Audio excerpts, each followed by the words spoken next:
فرماتے ہیں کہ بچے تھے گھر میں 6-7، غربت تھی، کام ملتا کوئی نہیں تھا، اور میں کام چور نہیں تھا، کام ڈھونڈتا تھا، پر اللہ کی قدرت کے کام نہیں ملتا تھا۔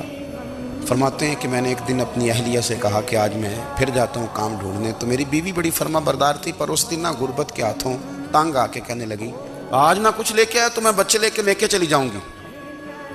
شیخ فرماتے ہیں کہ میں بڑا پریشان گھر سے نکلا، پر میں نے صبح سے لے کے زور تک کام ڈھونڈا، کام ملا کوئی نہیں۔ تو میرے دل میں خیال آیا چلو کام نہیں ملتا تو اللہ اللہ تو کرے نا، چلو بندوں کی مزدوری نہیں ملتی تو رب کریم کی عبادت ہی کرتے ہیں۔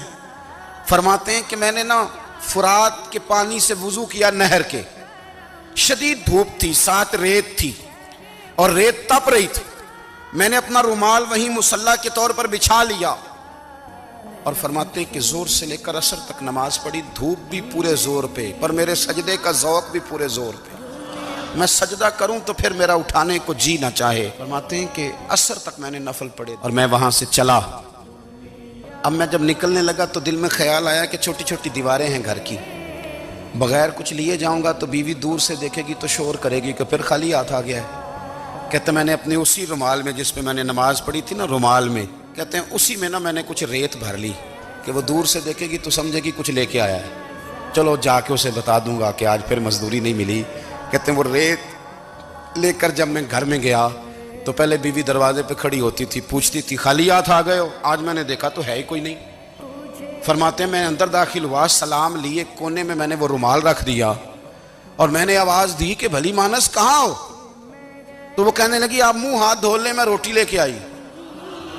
میں نے کہا روٹی کہاں سے آ گئی؟ یہاں تو کئی دنوں کے فاقے، تو کئی دنوں کی غربت ہے، یہاں تو اس گھر میں تو فقیری ہے۔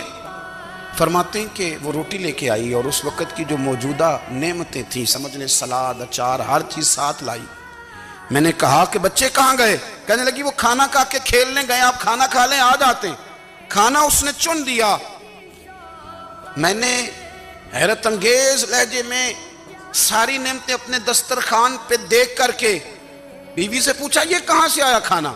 کہنے لگی پتہ نہیں آج آپ کس کریم کی مزدوری کرنے چلے گئے تھے، پتہ نہیں کس کریم کی، میرے گھر میں تو اتنی نعمتیں آئی ہیں کہ مجھ سے سنبھالی نہیں جا رہی، اتنا اناج ہے، اتنا گندم ہے، کس کریم کے دروازے آج چلے گئے تھے؟ یہ کہتے کہتے وہ اٹھی اور اٹھ کر کے کہنے لگی پہلے ہی بڑا کچھ آیا تھا، اب کیا لے آئے ہو؟ اور جا کر کے نا اس نے وہ ریت والا رومال کھولا، کہنے لگے میں تو لے کے آیا تھا ریت، تو میرے رب نے اسے بھی سونے اور ہیرے بنا دیا تھا۔